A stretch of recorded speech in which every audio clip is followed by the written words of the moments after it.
মা বলছে আমার ছেলেটা খুবই খারাপ। বউয়ের কথা শুনে ওই একই মা বলছে যে মেয়ের জামাইটাও ভালো না, মেয়ের একটা কথাও শোনে না।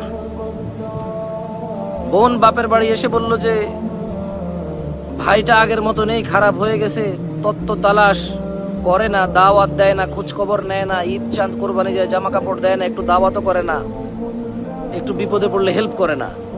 আবার ওই বোনটাই বলে আরে জানিস তোর দুলাভাইটা খুবই খারাপ, কাম কাজ করে করবি কি আর, বোনের দাওয়াত দে, বাগিনারে দাওয়াত দে, আজকে বোনের এটু হয়েছে, ভাইয়ের ওটু হয়েছে, সারাদিন তো বোন ভাই করে করে তার জীবন শেষ করে দিল।